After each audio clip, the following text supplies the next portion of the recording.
Bismillahirrahmanirrahim.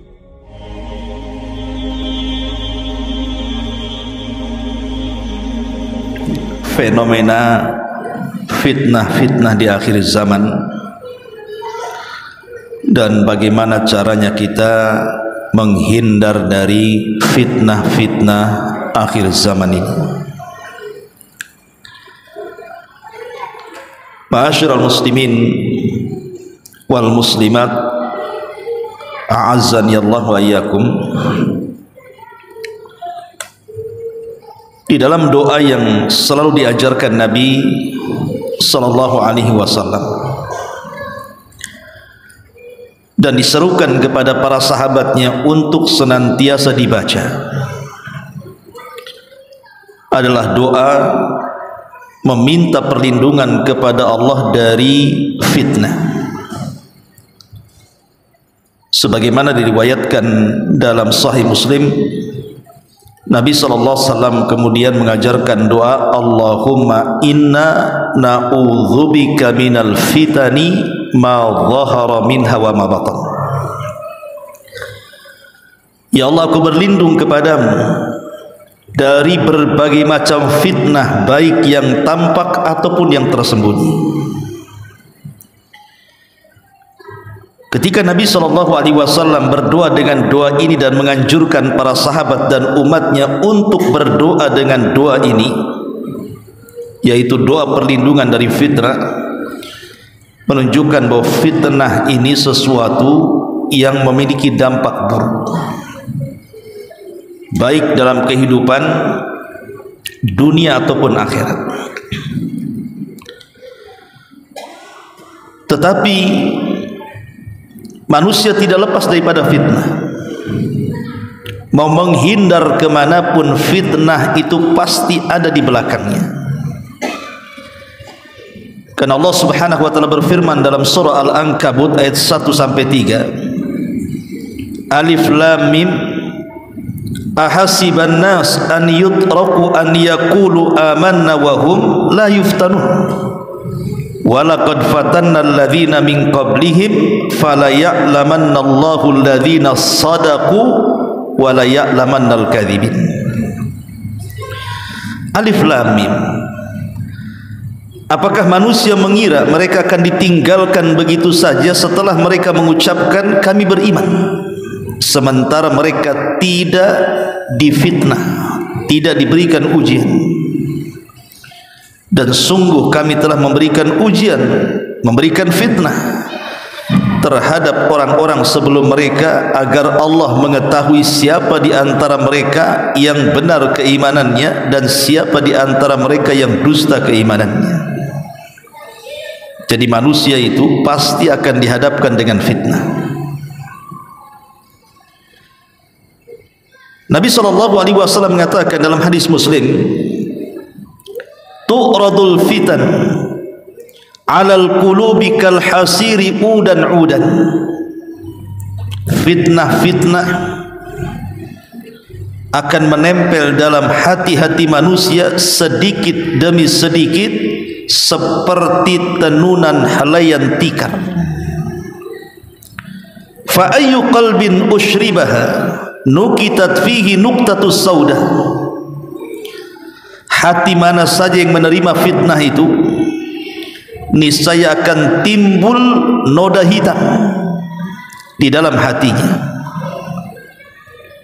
Wa ayyu qalbin anqaraha nukitat fihi nuqtatu baydah hatta tasira ala qalbaini ala abyad misla as-safa wa la tadurruhu fitnatun ma damatis samawati wal ard wal akharu aswad murbadan kal kuzi muzahhiya la ya'rifu ma'rufan wa la yunkiru munkara illa ma ushriba min hawa. Kata Nabi SAW, adapun yang menolak fitnah, maka akan diletakkan titik putih dalam hatinya, sehingga hati manusia terbelah menjadi dua. Ada hati yang sangat putih, bersih, di mana fitnah tidak akan membahayakannya selama langit dan bumi masih tegak, tetapi yang lain ada hati yang sangat hitam kelam seperti gelas yang dibalik, tidak mengenal yang ma'ruf, tidak pula mengingkari yang mungkar, kecuali ia hanya mengikuti apa yang dicintai hawa nafsunya saja. Lihat hadis Nabi SAW yang sangat menakutkan ini, bahwa di akhir zaman manusia itu akan terbelah menjadi dua manusia, terbelah menjadi dua kelompok. Ada kelompok yang mereka memang terjun dalam fitnah, atau suka menyebar fitnah, atau senang dengan fitnah. Tapi di sisi lain ada orang yang berusaha untuk menghindar dari fitnah dan meminta kepada Allah untuk dijauhkan dari fitnah. Lah orang-orang yang terkena fitnah di akhir zaman, Nabi SAW mempermisalkan seperti kuz muzahiyah. Atau sering saya contohkan, kalau ini gelas, kita tahu bahwa gelas ini lubangnya di atas, jadi kita bisa memasukkan air dari atas. Tapi kalau gelas dibalik seperti ini, tidak ada lubang di balik gelas itu, memasukkan sesuatu tidak akan masuk. Itulah hati-hati yang terkena fitnah. Seperti gelas yang dibalik, nasihat apapun ditolak dia, hidayah taufik manapun tidak akan masuk dalam hatinya. Kenapa? Karena sudah terlampau banyak titik dan noda hitam dalam hatinya, karena dia lebih menyembah hawa nafsunya dibandingkan perintah Allah dan Rasulnya. Dan ini sudah terjadi di akhir zaman seperti itu. Lihat orang-orang yang meninggalkan kewajiban Allah Subhanahu wa ta'ala. Contoh saja meninggalkan sholat. Ada orang-orang yang meninggalkan sholat itu tidak peduli dengan sholat, tidak peduli bahwa sholat itu wajib, yang meninggalkannya bisa kafir, bahkan terancam dengan azab Allah. Tidak peduli. Hatinya seperti gelas yang dibalik. Dan ini fitnah yang terjadi. Ma'asyiral muslimin wal muslimat rahimakumullah. Bahkan Nabi SAW mengatakan dalam hadis Muslim yang lainnya, dari hadis Abdullah ibn Amr radhiyallahu anhu, anna Nabiy sallallahu alaihi wasallam yaqul, inna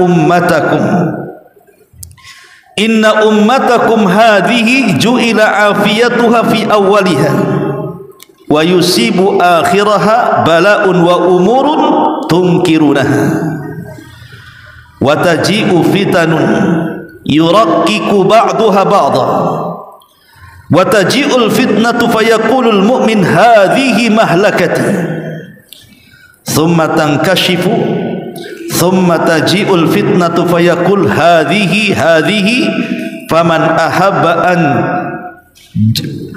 ahabba an yuzahziha 'anil nar wa yudkhilal jannah falyatihi maniyatuhu wa huwa yu'minu billahi wal yawmil akhir wal ya'ti ilan nas alladhi yuhibbu an yu'ta ilaihi. Kata Nabi SAW, umatku yang sempurna dan yang selamat adalah angkatan yang pertama-tama.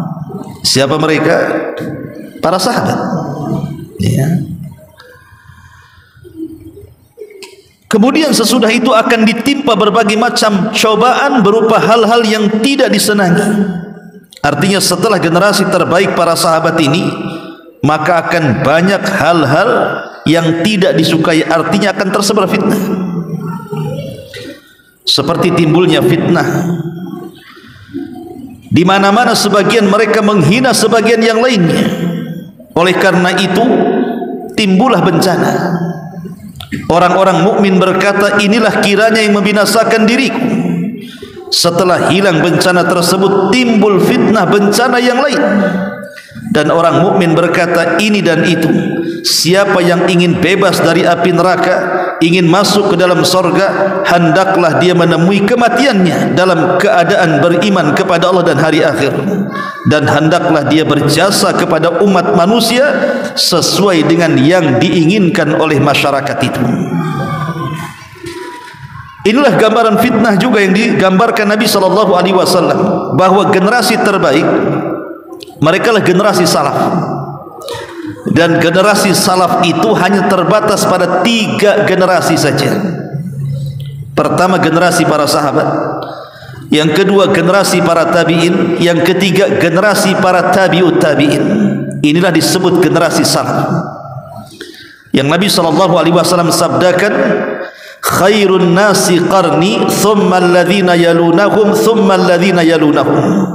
Sebaik-baik generasi adalah generasi aku dan sahabatku, kemudian setelahnya para tabi'in, kemudian setelahnya para tabi'ut tabi'in. Mereka lah sebaik-baik generasi. Sehingga orang-orang yang mengaku mengikuti salaf artinya mengikuti 3 generasi ini. Jadi kalau orang-orang mengaku dirinya bermanhaj salaf, berarti mengikuti manhajnya 3 generasi ini, generasi sahabat, tabi'in dan tabi'ut tabi'in. Sebab setelah generasi ini akan muncul berbagai macam fitnah.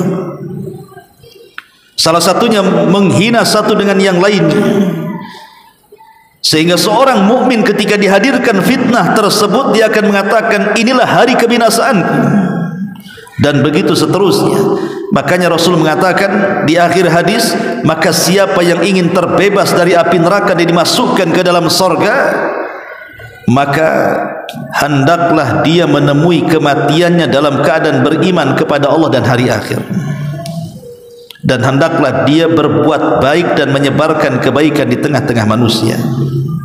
Sebab kalau sudah fitnah terjadi, orang-orang yang beriman itu akan sesak dada. Pasti fitrah mereka itu akan menolaknya, sama seperti Nabi SAW. Sebelum diangkat menjadi Nabi dan Rasul, dia melihat kondisi orang-orang kafir Quraisy itu yang menyesakkan dada. Semakin hari semakin buruk akhlaknya. Makanya Nabi SAW selalu tahanut mencari tempat-tempat untuk tafakur. Akhirnya tafakur di Gua Hira, kemudian mendapatkan wahyu di situ. Maka orang-orang yang baik ketika melihat fitnah itu sesak dadanya. Ma'asyiral muslimin yang dimuliakan Allah Subhanahu wa taala, lah di antara contoh-contoh fitnah itu Nabi SAW mengatakan, badiru bil a'mali fitanan, bersegeralah kalian beramal saleh sebelum muncul berbagai macam fitnah. Kaqita'il lailil mudlim, seperti potongan malam. Yusbihur rajulu mu'minan wa yumsi kafira. Ada orang di pagi hari dia masih beriman, tetapi di sore hari dia sudah kafir. Wa yumsi mu'minan wa yusbihu kafira. Sore hari dia beriman, pagi pula dia kafir. Kenapa demikian? Ya bi'udinahu bi'aradin minad dunya, karena dia memperjualbelikan agamanya dengan harga yang murah dari barang-barang dunia. Betapa banyak hari ini yang disibukkan dengan perkara dunia, akhirnya mereka melupakan agama. Tidak pernah hadir di majelis ilmu, tidak pernah hadir di solat-solat jamaah, tidak pernah beribadah kepada Allah Subhanahu wa taala. Dunia itu menjadi tujuan utama manusia, dan itu kebanyakan manusia kan seperti itu. Sampai ada orang-orang yang kemudian rela mendahulukan jual belinya dibandingkan kewajiban dia kepada Allah Subhanahu wa taala. Mereka tidak sadar terkadang mereka kafir tanpa disadari.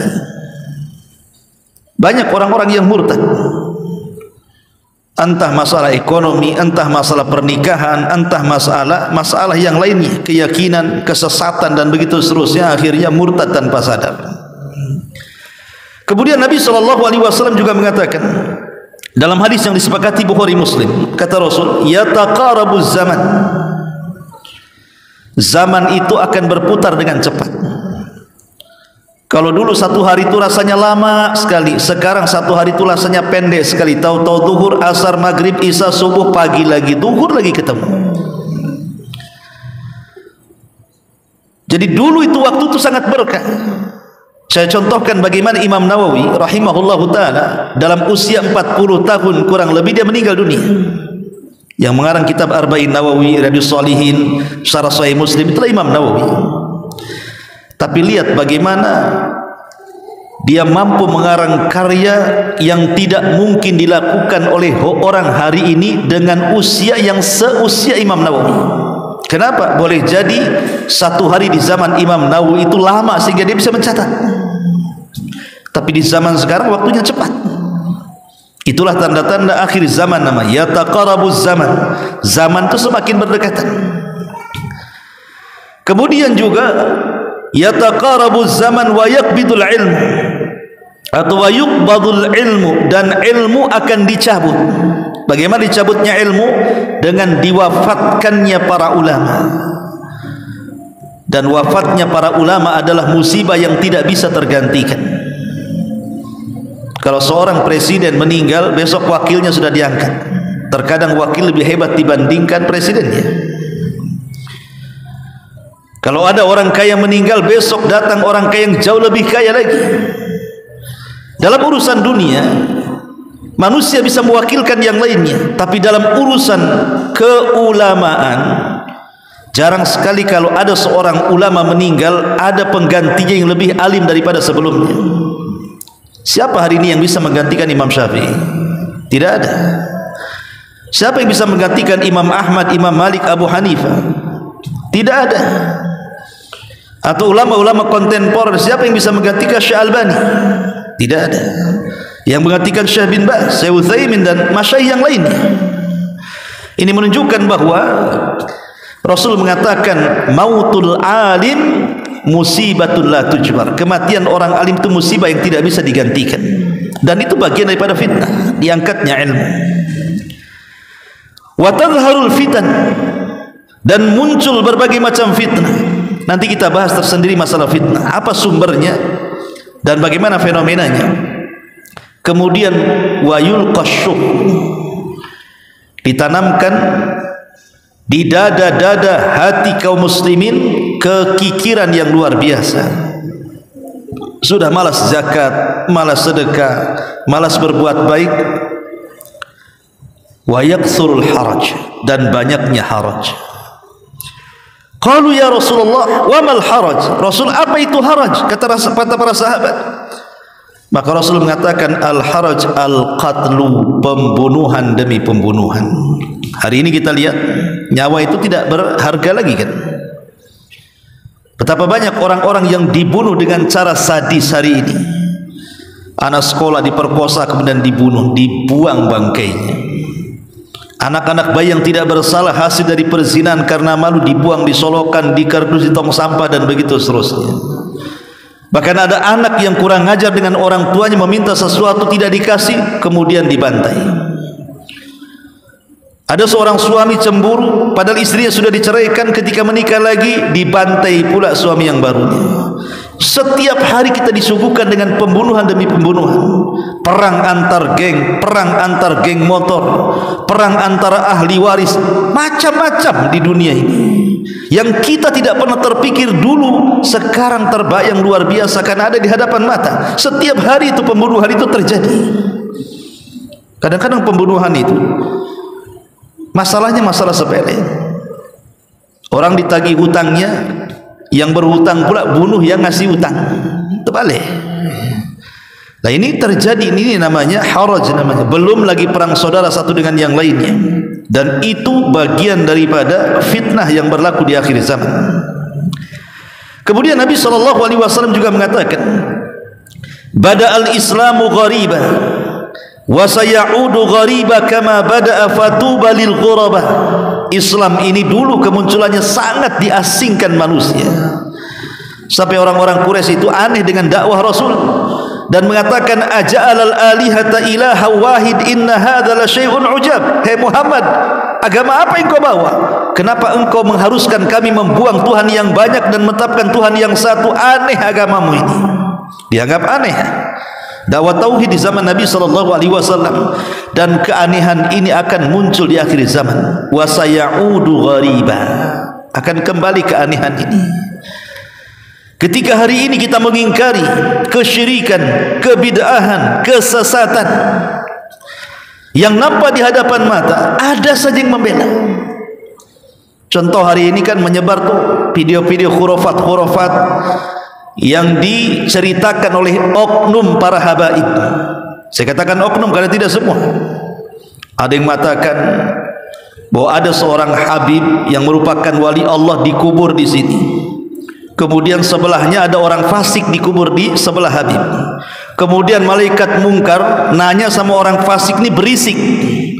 Akhirnya ruhnya si habib ini masuk ke kuburan sebelahnya, ngusir malaikat mungkar dan nakir, jangan berisik dekatku katanya. Dia mengatakan apa? Lihat orang fasik dapat syafaat karena dikubur di sebelah habib katanya. Khurafat ikhwan. Ini khurafat yang seperti masa malaikat mungkar dan nakir diusir, gimana ceritanya? Ya. Ada seorang wanita juga, katanya di Yaman, dia setiap malam bisa berjumpa dengan Nabi SAW dalam kamarnya, berkhalwat dengan Nabi. Nabi yang melarang. Apa kata Rasulullah? Tidak boleh seorang laki-laki dengan perempuan berdua-duaan kecuali ada mahramnya. Dia bisa mengundang Nabi ke kamarnya berdua-duaan. Jadi apabila kita ini punya hajat, mau menikahkan mungkin anak atau mungkin mau hajat apa, nanti tanya kepada wanita yang katanya aulia Allah dari kalangan apa namanya istri habahibdu, wanita-wanita keturunan Nabi, kata dia bercerita. Jadi nanti dia mengatakan tunggu saya akan tentukan harinya. Dia masuk ke kamar, dia panggil Nabi. Nabi datang entah dari mana, masuk ke kamarnya yaqadhatan. Dengan jelas dia mengatakan yaqadhah. Arti yaqadhah itu artinya betul-betul jasadnya ada di situ. Kemudian bertanya Nabi, ini ada orang mau tanya besok anaknya mau kawin, hari apa kira-kira yang bagus? Khurafat dari mana kayak gini coba? Bahkan ada seorang wali Allah katanya dia mah, dia bisa menghentikan matahari. Dikomplain oleh orang-orang yang lain yang puasa dan mengatakan, wahai wali, kenapa kau tahan matahari, kami dah lapar katanya. Biarkan dia tenggelam biar cepat maghrib katanya. Gimana nih cerita ini? Tidak ada sejarah yang bisa menghentikan matahari kecuali satu. Siapa? Yusha ibn Nun, seorang nabi. Iya memang ada kisahnya sahih. Ketika Yusha ibn Nun membuka kota Palestina, kemudian terjadi perang hebat, sementara besok sudah masuk hari Sabtu. Sementara bagi orang-orang Yahudi hari Sabtu itu hari sakral, tidak boleh perang. Kalau tidak diselesaikan perang hari Jumat tidak menang, maka besok akan mengalami kekalahan karena hari Sabtu orang Yahudi tidak boleh perang. Maka Yusha ibn Nun mengatakan kepada matahari, wahai matahari, engkau diperintah Allah, aku juga diperintah Allah. Tolong jangan tenggelam dulu sampai ku kalahkan musuhku. Akhirnya dikalahkan. Itu mukjizatnya Yusha ibn Nun, seorang nabi. Bisa pula kemudian dibuat khurafat, ada wali menghentikan matahari, tidak boleh tenggelam dulu. Kasihan orang yang puasa kelamaan katanya. Khurafat ikhwan. Bahkan ada seorang habaib cerita, dia punya jubah besar. Jadi kalau antum ingin melihat keindahan sorga, kecantikan bidadari, masuk ke dalam jubahnya, nanti diperlihatkan tuh keindahan-keindahan di situ, keindahan sorganya, bidadarinya. Khurafat dari mana lagi ikhwan? Bahkan ada jubah seorang habib itu kalau ditanggalkan, itu ada suara tasbih itu. Dia bertasbih jubahnya. Kalau tasbihnya ditanggalkan, dia berisik seolah-olah ada yang memainkan tasbihnya. Kita katakan kita tidak mengingkari jubah dan tasbih itu bertasbih. Bahkan Allah yang mengatakan wa im min kulli syai'in illa yusabbihuna bihamdi walakin la tafqahuna tasbihahum. Segala sesuatu bertasbih, bukan hanya jubahnya Habib saja. Semua yang diciptakan Allah bertasbih. Mau batu, mau pohon, mau tiang, mau apa, semua bertasbih. Tapi kita tidak tahu tasbihnya seperti apa. Kenapa dikhususkan kepada jubahnya Habib? Ya. Kita tidak mengkritik. Ini kan saya katakan oknum ikhwatu fiddin. Kalau mereka mengaku turunan Nabi, silahkan saja, tapi jangan buat khurafat. Bisa menghentikan ombak yang tinggi katanya. Persis kayak Muhammad Gufron jadinya. Bisa bicara dengan Nabi Sulaiman, bisa bicara dengan semut, bisa bicara dengan Nabi Adam. Bahkan Nabi Hud bisa diundang di kuburannya. Ini khurafat ikhwan. Ini fitnah sebenarnya. Bahkan sampai ke taraf syirik. Ada seorang habib bercerita itu, kalau kita sedang genting dalam kondisi membutuhkan hajat dan pertolongan, ada 3 habib, tinggal panggil saja namanya katanya. Nanti kesulitan antum hilang. Subhanallah. Nabi datang memberantas kesyirikan. Ini orang yang konon mengaku keturunan Nabi yang harusnya ikut memberantas kesyirikan sebagaimana kakek buyut mereka, malah menciptakan pula kesyirikan. Lala yang seperti ini, ikhwatul fiddin, muliakan Allah Azza wa Jalla, ini keasingan Islam. Ini kalau kita bantah seperti ini, mereka enggak terima.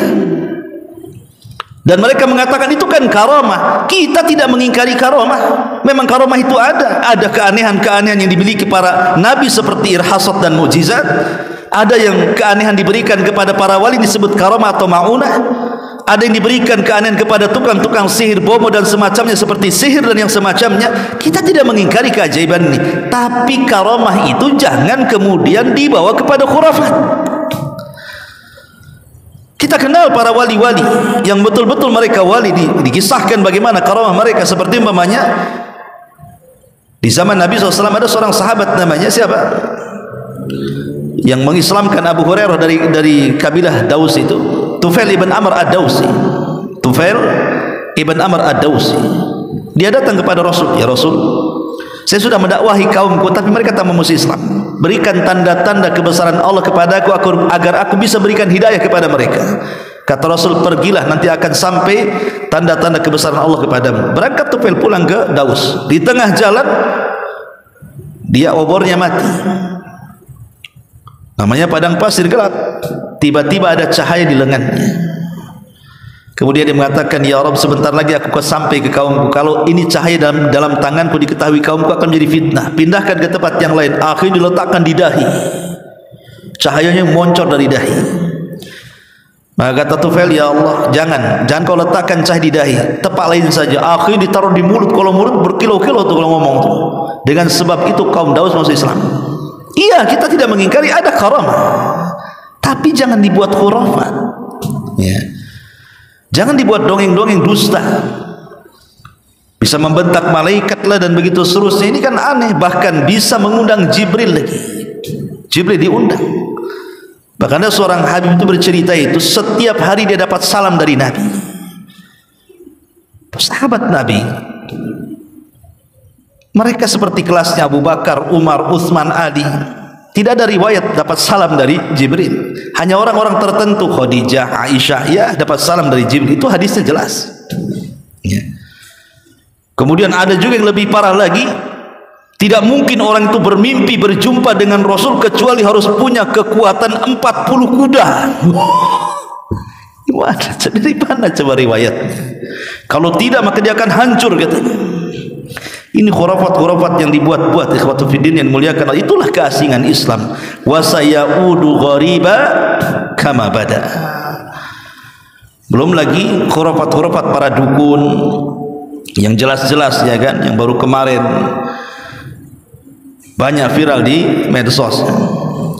Masyarul muslimin yang dimuliakan Allah Azza wa Jalla. Tapi kalau kita bisa simpulkan secara global, fitnah-fitnah yang terjadi di akhir zaman itu sebenarnya sumbernya cuma dua. Kenapa terjadi fitnah ini? Penyimpangan akidah, penyimpangan akhlak, penyimpangan-penyimpangan yang lainnya, itu sumbernya cuma dua. Pertama syubhat, dan yang kedua syahwat. Adapun syubhat diciptakan oleh iblis dan juga syaitan. Adapun syahwat diciptakan oleh hawa nafsu yang ada pada dada setiap manusia. Sering saya contohkan apa bedanya syubhat dengan syahwat. Nabi Adam dengan iblis. Nabi Adam dikeluarkan dari sorga itu karena syahwat, tetapi iblis dikeluarkan dari sorga itu karena syubhat. Apa syahwatnya Adam? Makan. Makan itu bagian daripada syahwat. Makan buah larangan. Keinginan untuk makan itu syahwat. Disebabkan makan keluar Adam. Tapi iblis diusir dari sorga karena apa? Syubhat. Dia merasa ketika disuruh sujud tak mau dia. Dia merasa lebih baik dibandingkan Adam. Padahal ini perintah Allah. Harusnya perintah Allah. Jangan tanya kenapa sujud. Sujud sajalah kalau sudah perintah Allah. Tapi iblis membangkang karena ada syubhat di kepalanya. Enak saja aku sujud kepada si Adam. Aku kan lebih baik diciptakan dari api dan dari tanah. Mau, tidak mau katanya. Akhirnya tak sujud dia. Itulah perbedaan syubhat dengan syahwat. Maka dari sinilah iblis selalu memberikan syubhat dengan bentuk was-was kepada Bani Adam. Tetapi hawa nafsu yang ada pada setiap anak Adam itulah yang melahirkan syahwat. Ma'asyiral muslimin yang dimuliakan Allah Subhanahu wa taala, umumnya syahwat itu timbul dari dua perkara. Syahwat ini banyak, tapi kebanyakan syahwat ini memunculkan dua perkara. Pertama, hubbul mal, cinta kepada harta, cinta kepada dunia. Yang kedua, hubbun nisa, cinta kepada wanita. Jadi syahwat ini berkisar dua ini saja kebanyakan yang terjerat dalam syahwat itu. Imma dia terlampau sibuk dengan dunia, melupakan akhirat, atau mungkin sibuk dengan perempuan, akhirnya dia pun melupakan akhiratnya. Makanya lihat bagaimana Nabi SAW itu untuk membentengi syahwat perempuan, Rasul melarang tidak boleh berdua-duaan dengan wanita kecuali ada mahramnya. Rasul melarang tidak boleh berdandan ala jahiliyah. Bahkan Quran sendiri mengatakan wala tabarrujna tabarrujal jahiliyatil ula. Kemudian juga Rasul melarang tidak boleh wanita itu untuk menaikkan suaranya. Bahkan Rasul mengatakan suara wanita itu aurat. Macam-macam hadis tentang hukum-hukum seputar wanita, karena mereka yang menimbulkan syahwat. Ataupun harta, Rasul melarang tidak boleh mencuri, tidak boleh mengambil hak, tidak boleh mengambil sejengkal tanah, dan begitu seterusnya, karena itu yang menimbulkan kerusakan. Dan syahwat itu umumnya menghancurkan akhlak. Adapun syubhat itu menghancurkan agama, karena syubhat ini bicara soal agama, membuat keraguan-keraguan dalam agama, membuat khurafat-khurafat dalam agama, membuat kemudian orang-orang tidak yakin lagi dengan keyakinannya. Seperti baru-baru sering saya singgung, ada seorang ustaz mau menyamakan Al-Quran dengan Injil. Injil mengatakan Isa itu anak Tuhan, mau disamakan pula yang semakna ada juga di Quran. Tidak ada Quran yang mengatakan Isa anak Tuhan, kecuali dalam bentuk celaan. Kalau dalam bentuk penetapan tidak ada, karena Islam meyakini Isa itu Nabi, bukan anak Tuhan. Si ustaz ini pula mau menyamakan, oh ada yang semakna dengan Quran. Disebutlah kemudian surah Maryam itu. Ini syubhat namanya. Kalau orang jahil ya saja, tapi kalau orang alim ya tidak bisa kayak gitu. Kenapa dia tidak jelaskan itu keyakinan anda, keyakinan saya seperti ini, harusnya kan seperti itu. Kenapa mesti dicocok-cocokkan di situ? Sampai kiamat gak akan cocok. Kenapa? Karena agama yang mentauhidkan Allah tidak akan sama dengan agama yang menyekutukan Allah. Mereka mengatakan Isa anak Tuhan, mereka mengatakan Isa satu di antara tiga Tuhan atau 3 in 1, dan mengatakan Isa adalah Tuhan itu sendiri. Ini yang paling ekstrim.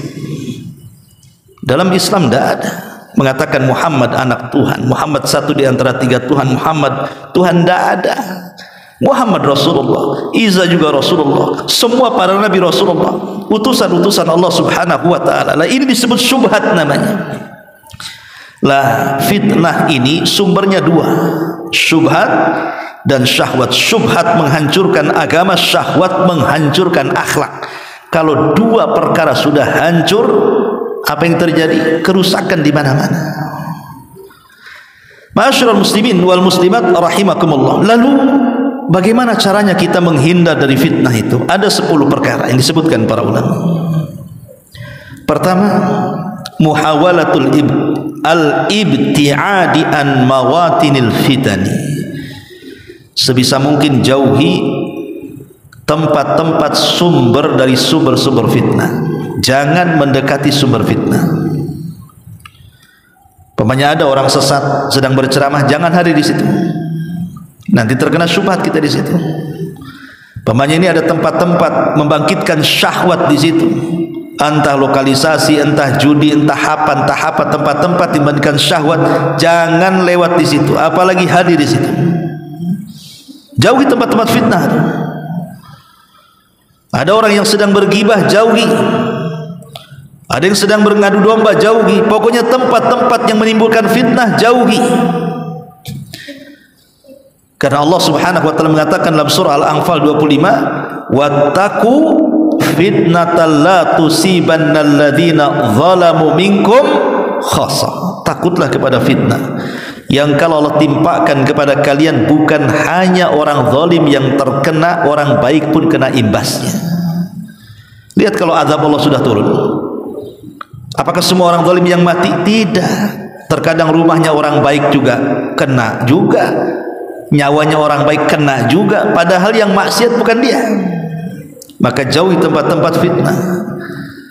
Lihat bagaimana Nabi melarang tidak boleh lewat di tempat yang pernah diadab. Yang pernah diadab saja tidak boleh kita itu singgah di situ.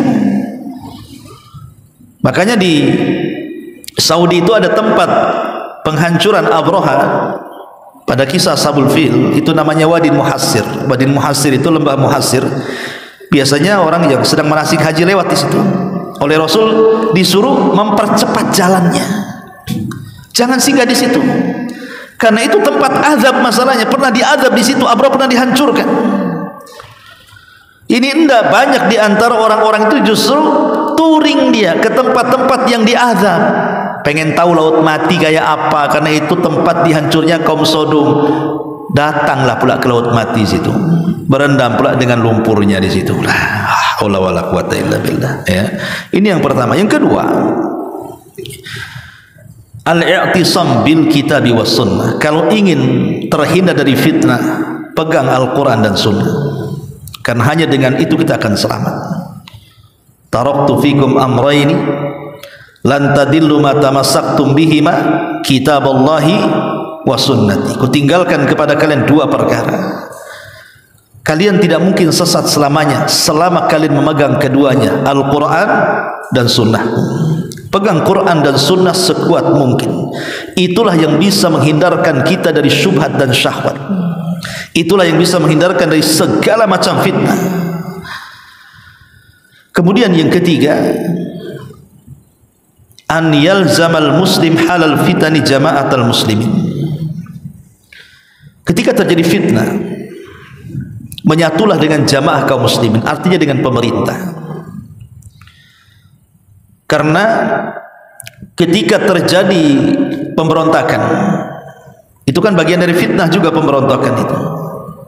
Kenapa fitnah? Karena dengan pemberontakan itu nyaris tidak selamat dari jiwa manusia. Kalau sudah terjadi pemberontakan, itu pasti akan ada jiwa-jiwa yang melayang. Lihat negara-negara yang memberontak, kemudian meminta presidennya turun, kan? Akhirnya kerusuhan di mana-mana. Itu fitnah.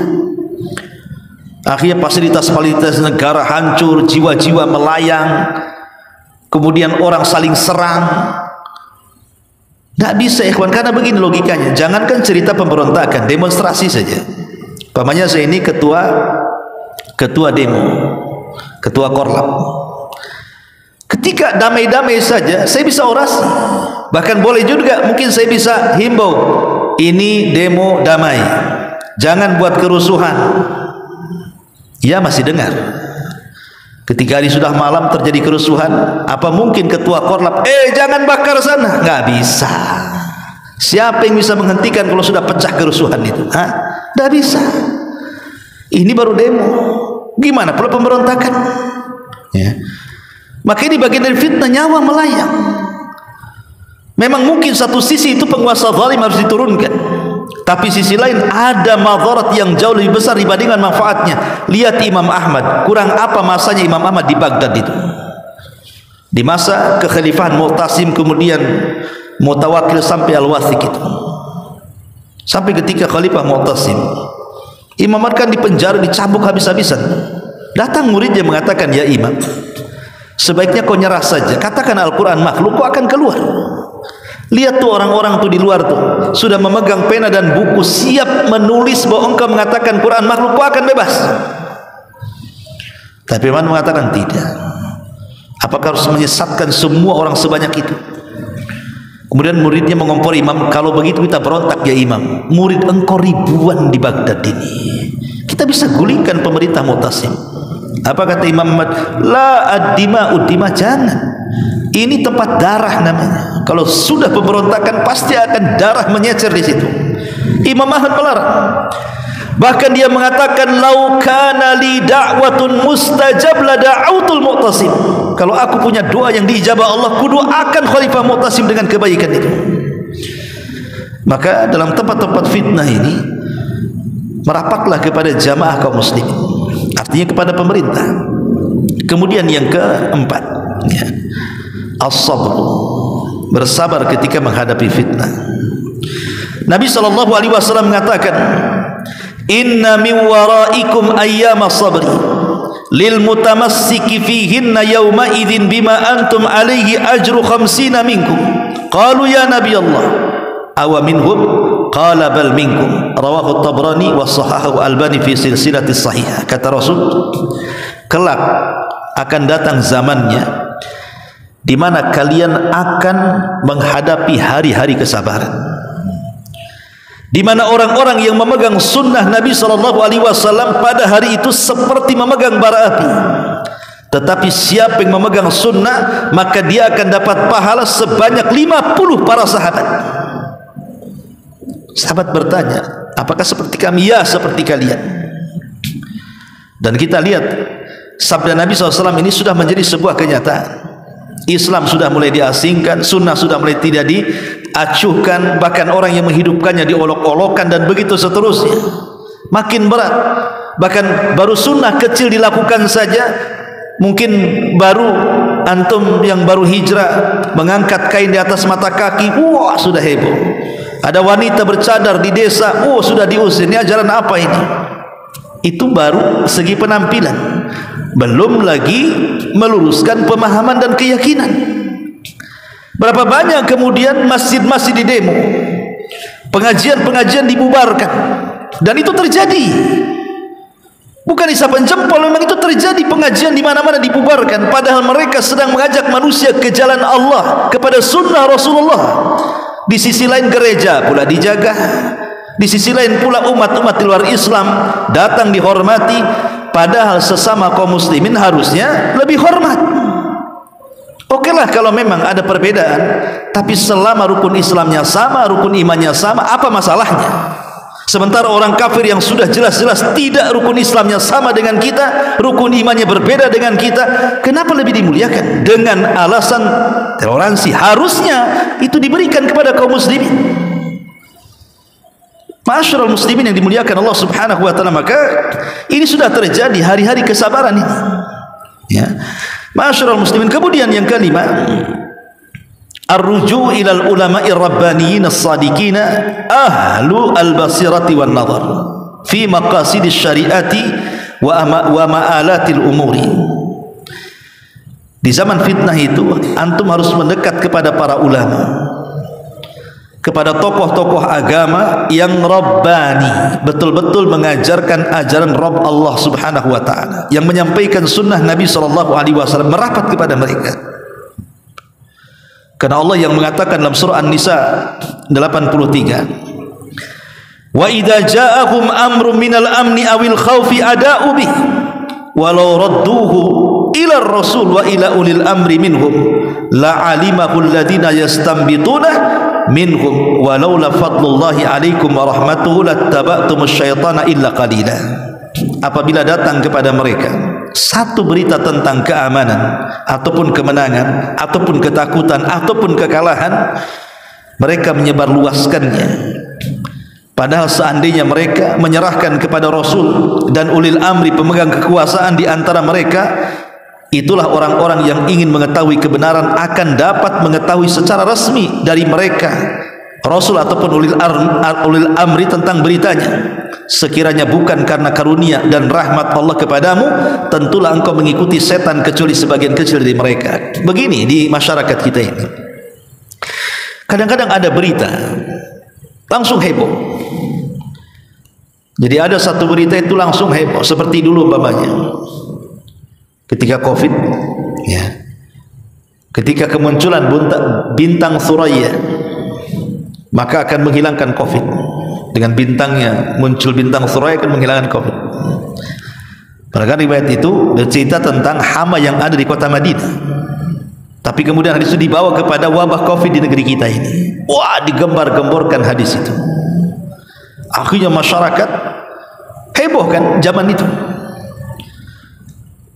Padahal kalau seandainya ditanyakan kepada para ulama tentang hadis itu dan kaitannya dengan COVID-19 dulu, ternyata nggak ada apa-apa. Kenapa buat heboh? Belum lagi ada dentuman dulu, heboh satu Indonesia. Belum lagi ada nanti Ramadan akan terjadi asap yang pekat di langit, dan itu menandakan awal dari tanda kiamat besar. Ternyata Ramadan lewat, tak ada pula kiamat. Ini kalau berita-berita ini langsung disebar kemana-mana, kacau manusia. Sampai ada di Tiban Kampung itu, Mas Agus tuh cerita sama saya semalam, Ustaz, kenapa nggak boleh tidur sama istri saya, katanya. Kenapa? Dia tengok di YouTube, ini nanti malam akan ada asap, katanya. Dari mana, Dek? Ini di YouTube akan ada asap, di tanda kiamat. Jangan tidur kau, nanti kena kiamat, katanya. Nggak tidur dia sampai subuh. Orang awam. La haula wala quwata illa billah. Ya. Masyarul muslimin yang dimuliakan Allah Azza wa Jalla, sampai seperti itu tuh karena tidak dikembalikan kepada ulama, akhirnya buat heboh. Akhirnya jadi berita hoax di mana-mana. Itu sudah salah pun tak minta maaf juga kan gitu. Buat lagi kemudian berita-berita heboh. Masyarul muslimin yang dimuliakan Allah Subhanahu wa taala. Ini yang kelima. Yang keenam, taqwallahi fis sirri wal alan. Bertakwalah kepada Allah, baik dalam terang-terangan ataupun dalam sembunyi-sembunyi. Karena Allah Subhanahu wa taala mengatakan, "Wa man yattaqillah yaj'al lahu min amrihi yusra." Siapa yang bertakwa kepada Allah, Allah jadikan perkaranya mudah. Dalam ayat yang lain, "Wa man yattaqillah yaj'al lahu makhraja." Siapa yang bertakwa, Allah kasih jalan keluarnya. Dan begitu seterusnya. Takwa itu bisa melepaskan kita dari fitnah. Kemudian yang nomor 7 adalah kasratul ibadah. Di saat fitnah banyak di mana-mana, syubhat di mana-mana, syahwat di mana-mana, perbanyak ibadah. Karena pahalanya besar. Rasul mengatakan, al-ibadatu fil haraji kal hijrati ilayya. Ibadah di waktu terbanyaknya fitnah itu hukumnya sama dengan hijrah kepadaku, kata Rasul. Subhanallah. Kenapa demikian? Al-Imam Al-Qurtubi rahimahullah ta'ala, sebagaimana Nabi SAW ketika hijrah dari Mekah ke Madinah, tujuannya apa? Menjaga agama agar tidak dirusak oleh orang-orang musyrik, maka diperintahkan hijrah dari Mekah ke Mekah ke Madinah supaya dijaga agamanya. Sebab kalau terus menetap di Mekah, maka akan terus agama Islam itu akan diintimidasi. Boleh jadi kemudian lama-lama akan habis kan gitu. Maka untuk mempertahankan agama, Rasul hijrah. Maka ibadah di waktu terjadi banyak fitnah itu seperti itu. Kita keluar dari fitnah manusia, kita fokus beribadah kepada Allah Subhanahu wa taala. Makanya ibadah di waktu fitnah sama dengan hijrah kepada Nabi sallallahu alaihi wasallam. Kemudian juga yang nomor 8, tidak mudah menyebarkan berita di medsos. Adamul isya'ati fi tawasul internet. Artinya tidak boleh, sebisa mungkin jangan mudah menyebarkan berita-berita hoax. Hari ini musibah terbesar dalam kehidupan kita itu adalah handphone. Tidak anak tidak orang besar, tidak laki-laki tidak perempuan, tidak yang muda tidak yang tua, sama terkena fitnah handphone ini. Dengan berbagai macam aplikasinya, dengan YouTube-nya, dengan Facebook-nya, dengan Instagram-nya, dengan TikTok-nya, dengan WeChat-nya, dengan macam-macam istilahnya di situ, semua disibukkan dengan perkara itu. Ada hari-hari yang setiap hari menonton sinetron bergelombang-gelombang, berseri-seri, pagi, siang, sore drakor. Ada yang sibuk melihat berita politik itu saja. Besok temanya apa? Temanya apa? Pada itu berita hoax sebenarnya. Ada yang suka kemudian melihat berita-berita kasus-kasus pembunuhan dan begitu seterusnya. Ada yang macam-macam lah, ada yang musik aja, ada yang cari orang yang lawakan aja, macam-macam lah orang dengan handphone hari ini. Ikhwat fillah melakukan Allah Azza wa Jalla. Saya contohkan 3 peristiwa di zaman Nabi. Pertama, peristiwa perang Uhud. Kenapa perang Uhud itu kalah? Pertama, karena takdir dari Allah memang sudah kalah. Yang kedua, tapi ada sebabnya.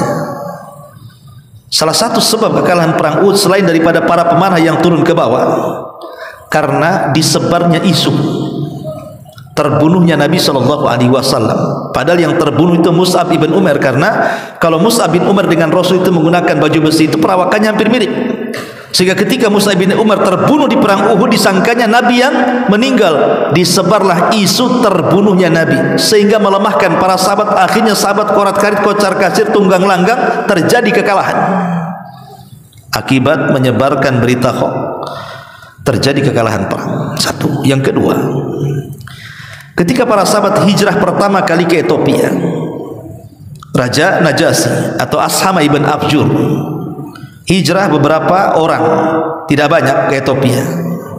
Sampai di Ethiopia mendengar bahwa penduduk Mekah masuk Islam dengan turunnya surah An-Najm.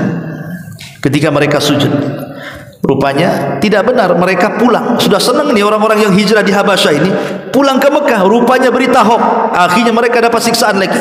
Kemudian hijrah lagi 2 kali ke Ethiopia. Lihat, gara-gara berita hoax. Dampaknya seperti itu, penyiksaan kembali terulang. Kemudian yang ketiga tentang hadisatul ifki. Aisyah dituduh berzina dengan Safwan ibn Mu'attil karena ketinggalan pasukan perang ketika Aisyah buang hajat di malam hari. Apalagi kemudian cincin atau gelangnya hilang, dia mencari, disangkanya sudah naik ke rumah unta-untaan, rupanya belum. Ketinggalanlah dia pasukan. Datang seorang sahabat namanya Safwan ibn Mu'attil menolongnya. Kemudian lewat di para pembesar munafik, Abdullah ibn Ubay bin Salul, disebarnya berita Aisyah berzina dengan Safwan, membuat heboh kota Madinah, membuat sedih Rasul, membuat berantakan semuanya. Lah ini sebuah pelajaran bagi kita. Jangan mudah copy paste, jangan mudah nge-share, jangan mudah menonton. Apalagi narasumber itu mereka dari orang-orang kafir. Narasumber itu tidak pernah sholat, tidak tahu amanah, hanya umpamanya lawan politik atau apa kan gitu. Karena kita lihat bahwa orang-orang yang menjadi tim sukses, maka dia berusaha untuk memenangkan kandidatnya dan akan menghina lawannya. Terkadang menghina lawan itu membuat berita-berita hoax, terkadang mencari-cari aib-aib dia kemudian disebar supaya menghilangkan karakternya. Banyak kan cara-cara yang tidak baik itu sebenarnya. Apa dibolehkan dalam agama? Tidak dibolehkan. Celakanya kita pula hari-hari menonton dan tidak diimbangi dengan belajar agama. 99% nonton itu, 1% pula baca zikir itu. Ini kan masalah kalau sudah seperti ini. Nah ini fitnah. Ya. Ini yang nomor 8. Yang nomor 9, nasrul khairi bainan nas, sebarkan kebaikan di tengah-tengah manusia.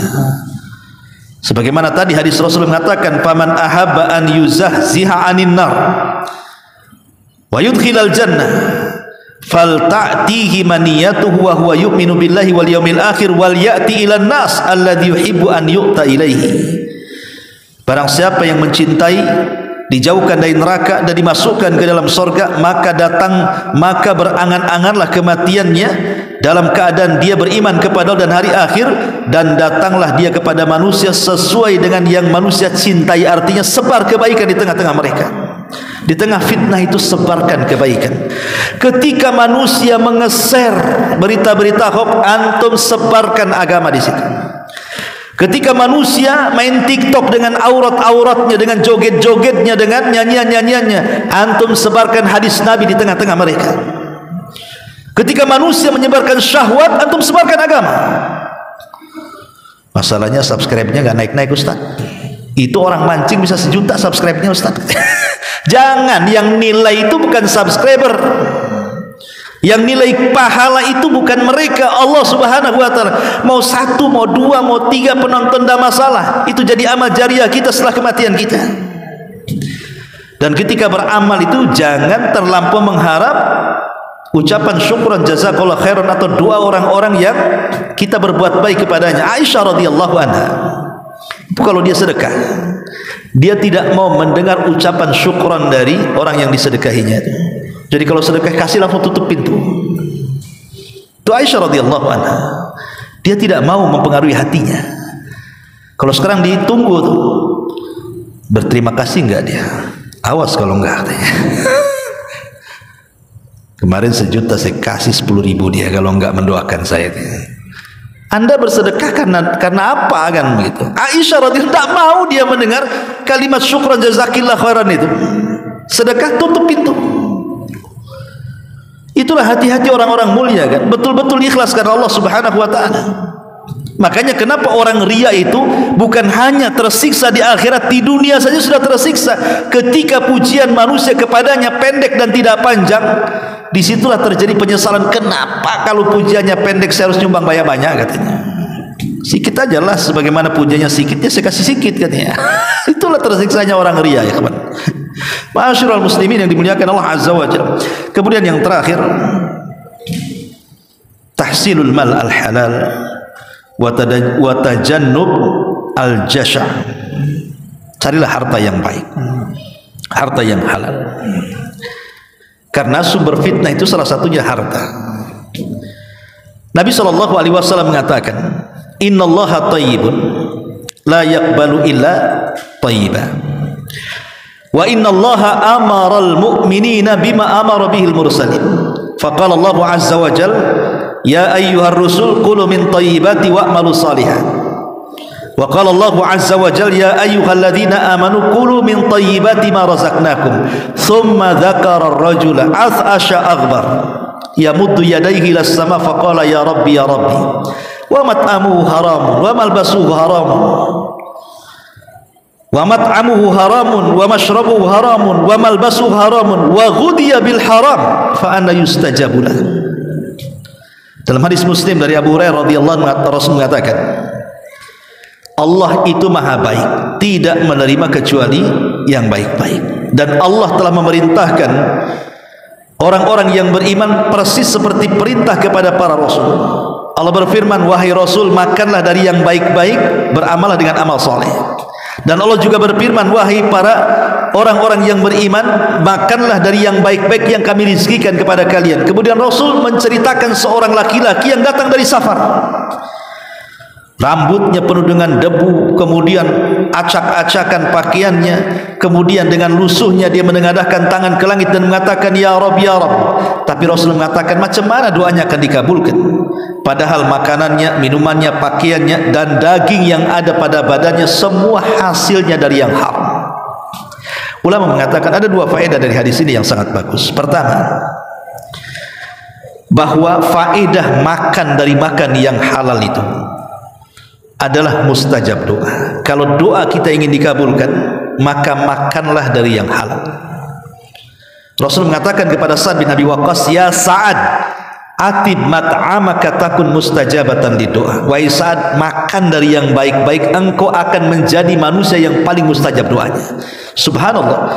Rasul tidak katakan kepada Sa'ad, Sa'ad, baik akan aku doakan, engkau akan menjadi orang yang paling mustajab doa. Karena kan Sa'ad yang meminta kepada Rasul. Rasul, doakan agar aku menjadi orang yang paling mustajab doa. Apa jawaban Rasul? Makan dari makanan yang baik.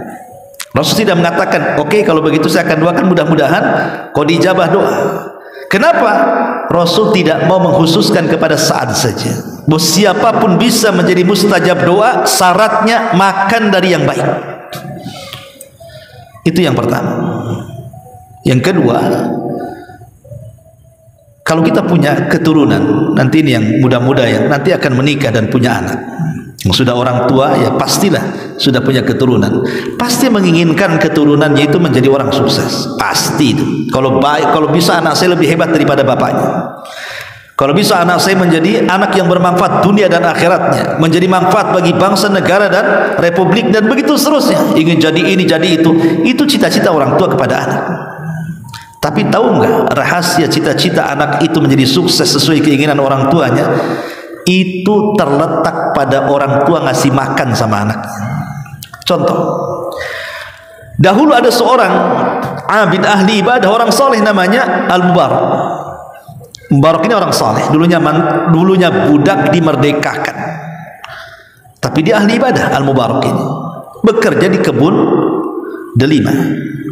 Setelah setahun lebih dia bekerja di situ. Dia tidak tahu majikannya yang mana satu. Satu hari kemudian datanglah majikan kebun itu. Lah kebetulan di hadapannya ada Mubarak, maka dia mengatakan, wahai pekerja, ambilkan delima untukku. Ia bergegas karena yang merintahkan majikannya, dia cepat mengambil delima. Rupanya pas dicicipi, kecut pula delima itu.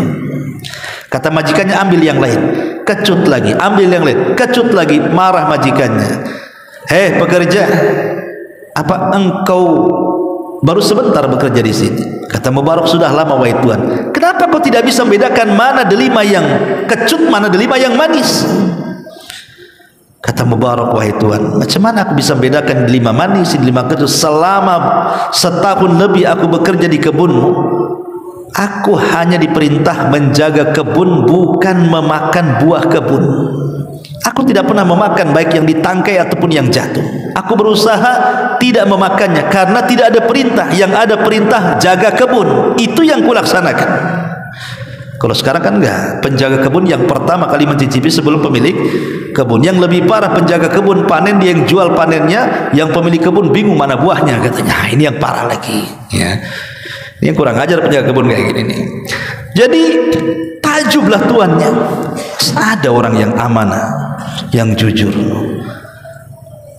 Siapa namamu? Mubarak. Mubarak besok datang ke rumah. Besoknya datang ke rumah majikan. Kata majikannya, Mubarak, aku punya anak gadis. Dia sudah layak menikah. Saya lihat di raut mukamu, kau orang baik, kau orang soleh. Saya ingin berdiskusi empat mata tentang jodoh anak gadisku. Kira-kira kalau anak gadisku ini menikah, seperti apa laki-laki yang berhak menikahinya? Maka Mubarak mengatakan, ya Tuan, orang Yahudi menikahi perempuan karena kecantikannya, orang Nasrani menikahi perempuan karena kekayaannya, tapi orang Islam menikahi perempuan karena akhlak, iman dan takwanya. Kata tuannya, oh gitu, dan saya tidak melihat akhlak, iman, takwa kecuali ada pada dirimu. Kawin kau dengan anakku, katanya. Masya Allah, mewarisi kebun delima. Nikah nih Mubarak dengan anak pemilik kebun delima ini. Dari pernikahannya lahir orang besar. Siapa yang tidak kenal Abdullah ibn Mubarak, ulama dunia? Itu ulama dunia yang kelak akan menjadi orang kaya di Irak. Bukan hanya Allah anugerahkan kekayaan yang banyak, tapi ilmu yang mendunia, yang dicatat dalam kitab-kitab ulama, fatwa-fatwanya Abdullah ibn Mubarak itu. Anak siapa Abdullah Mubarak? Anaknya si Mubarak. Yang ketiga dia bekerja di kebun delima, dia meninggalkan yang syubhat apalagi yang haram. Dari sini kata para ulama faedahnya, lihat, kalau ingin mencetak anak besar, maka berilah mereka makanan-makanan halal. Al-Imam Al-Juwaini, atau dikenal Al-Imam Al-Haramaini, guru daripada Imam Ghazali, itu kalau debat tak pernah kalah, tapi sekali-kali kepleset-pleset lidahnya itu. Jadi dia bercerita kenapa dengan kehebatan debatnya Imam Juwaini itu, terkadang di tengah-tengah bicara kadang-kadang kepleset, sabkul lisan bahasa kitanya, ya. Kemudian bercerita dulu waktu ayahku bernazar sebelum aku lahir, dia pengen mencetak dari perut ibuku seorang bayi yang kelak menjadi ulama besar, dan dia mensyaratkan kepada ibuku, istrinya, maksudnya istri ayahku, tidak boleh menerima makanan dari siapapun kecuali dia yang mencari dan hasil keringatnya. Kalau ada makan dari tetangga hanya diterima tapi nggak dimakan, nggak boleh dimakan. Betul-betul memensortir makanan yang masuk ke tubuh istrinya supaya betul-betul dapat anak dengan anak yang berkah. Akhirnya betul istrinya tidak pernah memakan makanan yang dikasih siapapun. Dia hanya memakan makanan hasil jeripaya suaminya saja yang halal-halal. Satu hari dia hamil, lahirlah aku. Di waktu bayi, aku pernah menangis karena ibuku sibuk. Rupanya ketika aku menangis sendirian, ibuku sibuk di dapur, ada seorang tetangga jariah budak yang juga sedang menyusui anaknya. Melihat aku, kasihan dia, jangan-jangan anak itu haus. Bayinya diletakkan, diambilnya bayi Mubarak, disusukan kepada dia. Ibunya datang dari dapur marah-marah, diambil lagi sama ibunya Mubarak itu. Kata Mubarak, itulah yang membuat pelat lidahku, karena aku pernah memakan satu sedot atau dua sedot susu dari seorang budak jariah yang tidak tahu apakah dia makan dari makanan yang halal atau yang haram. Dari sini ada pengaruh besar makanan itu maksudnya, ya. Maka inilah diantara 10 perkara yang bisa menghindarkan kita dari fitnah akhir zaman.